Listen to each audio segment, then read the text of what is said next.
Okay guys, I figured I'd give you guys a little bit of an update and preview as far as what I've got. It's still on the bench and I'm hoping that I will actually be able to start getting this in the car and start doing some testing in the car working. But I'm just going to go ahead and give you guys a little bit of a, kind of a preview of what this will do. So right now the screen is off. It's, in the aspect of the car's turned off, you're walking up to it and fixing to get in the car. So when you open the door, the screen will come on. You'll be able to see the odometer. There's the car, blah, blah, blah, blah, blah. If you open multiple doors, open the passenger door and whatnot. So when you close the door, it'll go back to this. It will wait a little bit and shut off the screen. That way, my idea of that is to do it in the aspect of you want to check what your odometer is. So when you open up the door, that's your odometer.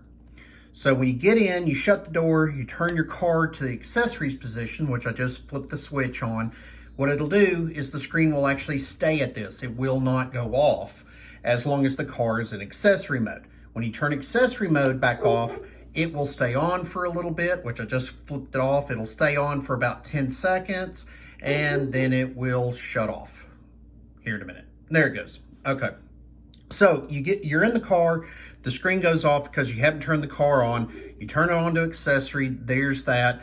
Then you turn the car on. When the car comes on, the odometer goes away, you do a sweep, and then the car, you can start it, and here's simulated data for odometer. I don't have simulated data right now for the speedometer, but it's coming. And you can also see the fuel gauge there. I've also got temperature. As you can see, as it starts getting up, it turns yellow, starts flashing red, things like that. Okay, so there's other options on here also. You turn the lights on, you can see the indicator light in the lower right-hand corner, and it does. You'll have to ignore the flashing. I've got to work on that. It's basically just because I don't have the rheostat hooked up right now. But when the car, you'll be able to actually adjust the brightness of the car, and it's based on the headlights being turned on. Other features, turn signal.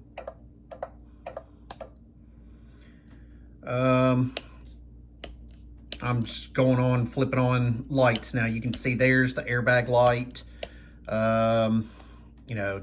door lights, or the door opens right there. There's seatbelt light, brake or emergency brake, and on through, you can see there's the high beam indicator, fog lights, things like that. So I will also have it a way to where you'll be able to change it over to the sports mode. Again, you turn the car off, it'll go away, door open indicators, turn the car back on, gauges come up, they sweep. Now, I know that a lot of people don't have the same type of indicators. Like I've got the traction control light down here that there's going to be off of my ECU. I know that a lot of people are not going to have those. So those kind of lights I'll be able to actually delete and get rid of.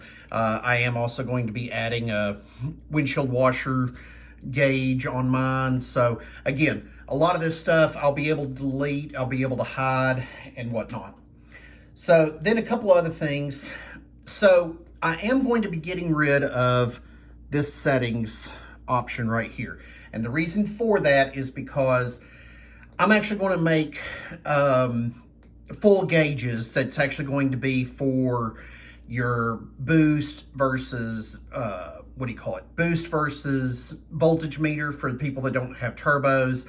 I'm also going to make it to where I'll have different gauges for kilometers versus miles per hour. I'll also end up doing it to where it's a left-hand drive versus right-hand drive. So the settings option is going to go away.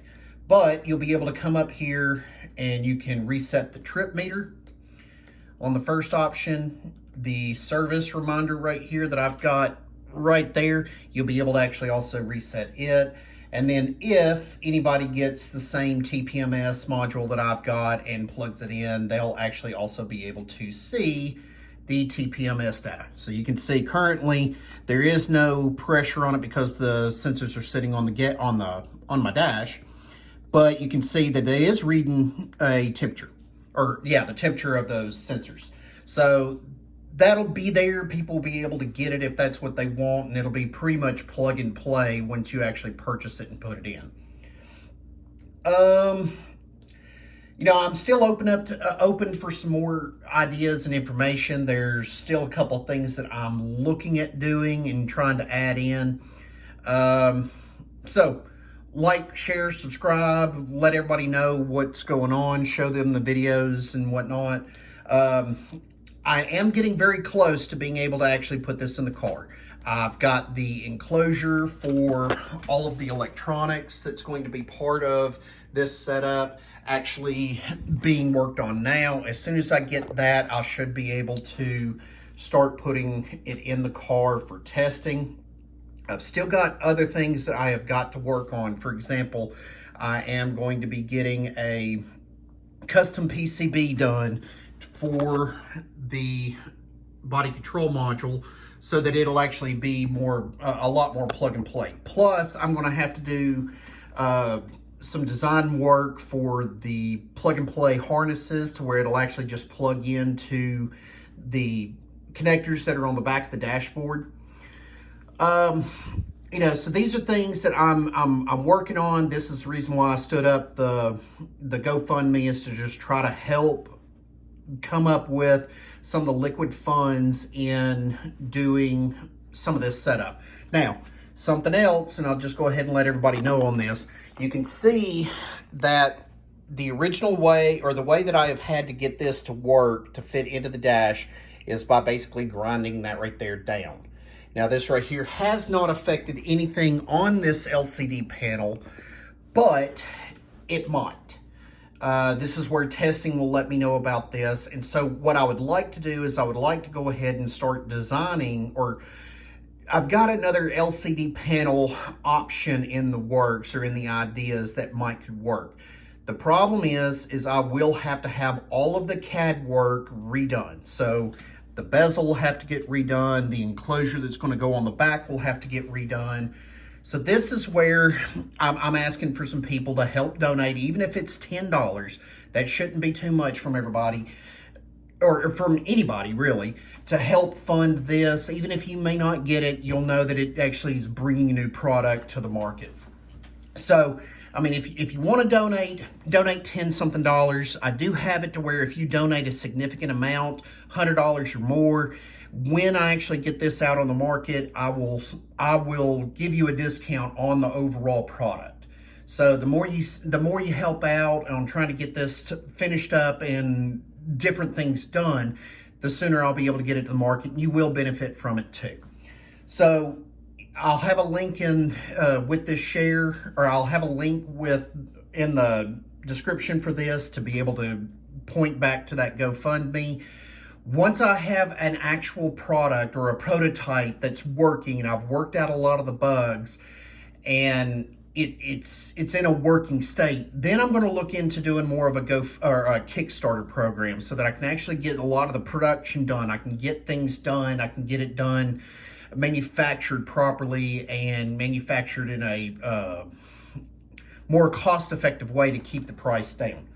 Now, I know a lot of people have asked as far as what kind of price point I'm looking at, or what kind of price this is going to run. I'm still working on that. I would like to get the price down to about $1,000. I don't know 100% sure if I'm going to be able to get it to that price point. However, I do think that the target that I'm looking at is probably going to be around $1,300. This right here, I believe, is going to be cheaper than any of the other digital dashboards that's out on the market. It's actually also going to look better because it's going to be, you know, one, it's customizable. Two, it actually looks like an OEM type setup instead of some, you know, square screen stuffed into a oddball hole. Now, I do also have the wide open dash that I am going to be working on. So here's just to kind of give everybody an update on the wide open dash. It is coming. I am making it. I do have the bezel made for it. So there's not really going to be much of a difference in the aspect of changing it from this OEM Plus look to the open bezel design. The only thing that I have to do after, and it all depends on getting this in the car and getting it tested. I started with the OEM Plus look just to get that started. I've got a dashboard built for it. I need to get it in the car and start doing testing. The only thing that has to be done to do the wide open design, and it's very simple for me to do, so don't worry about that, is swap out this bezel and then design a layout. So it's coming. So if anybody is waiting on, wanting to help fund this project on the GoFundMe, waiting for the wide open dash design, please, it's coming. Please don't wait for that. Me doing that design is going to be dependent upon getting this in the car, getting it tested, and getting it in in the hands of a bunch of other people. So by the time I have this ready for release, which I'm looking at, I want to try to get it released by the beginning of the year. Beginning of 2023 is when I would like to have this ready for people to actually purchase. By the time that happens, I will have a wide open dash design done. It'll be there. It'll be an option. Just like I said, I've got to get this in a car first and get it tested and make sure that it works, fix any other bugs that are out there, and all of that's going to be the wide open screen is dependent upon all of that. So if you guys have any questions, hit me up, ask me questions. I'm trying to be as transparent to everybody as possible so that you guys know what I'm doing, what I'm working on, and all of that kind of stuff. So like I said, hit me up with any questions, let me know, share this with other people, share it to other groups. There is a possibility that I will do this same type of setup and design for other cars. The thing that I may be working at or maybe limited to in that aspect is going to be the screen size and the CAD work necessarily for the bezel.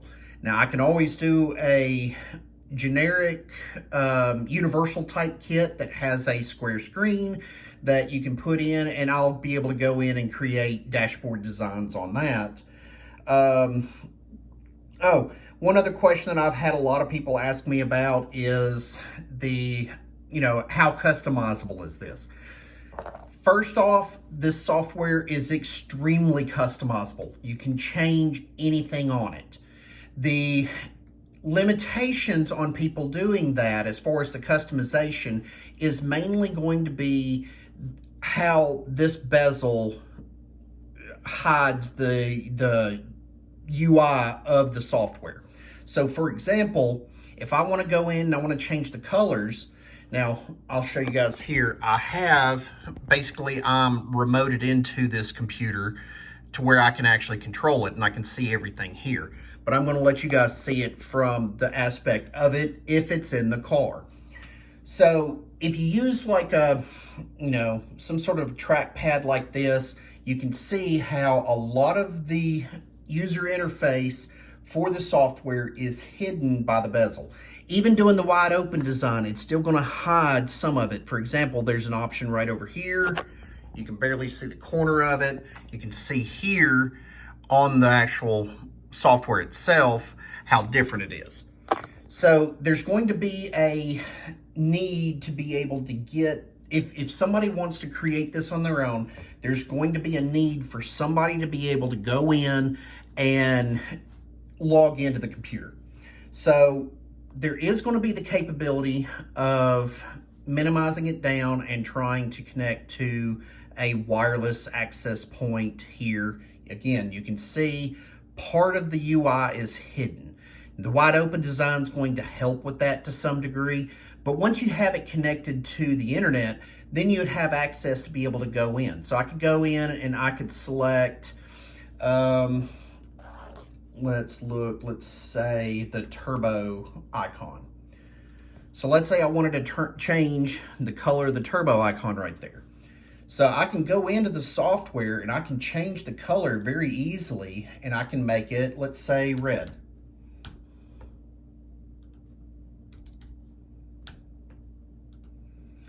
So now the color is red. And that's how it'll be. So it is infinitely customizable. You can change things, you can add things, and all of that. But like I said, the problem is seeing it, which you guys just saw me change the color there. I'm gonna bring it back here, and you can see how changing the color is so much easier when you have the full design, or the full UI of the software. That going in and changing the color is very simple, very easy once you've got access to the full UI. So now you can see it's back to white. So like I said, guys, if y'all have any questions, comments, concerns, want to ask me anything about this, let me know. I'll answer it, and I'll try to be as transparent as possible on all of this. That's the reason why I've told you guys that my price point, I'm looking at about $1,300, which should come lower than almost all other digital dashboards that are out on the market, and look better and give you more features, and is upgradable. Also, guys, yes, this will work with any ECU that I'm looking at. Right now, I've got it running over CAN bus from a Link G4X. I'm trying to build the control module for it so that you can have inputs from like a stock ECU with the stock tachometer and the stock speedometer.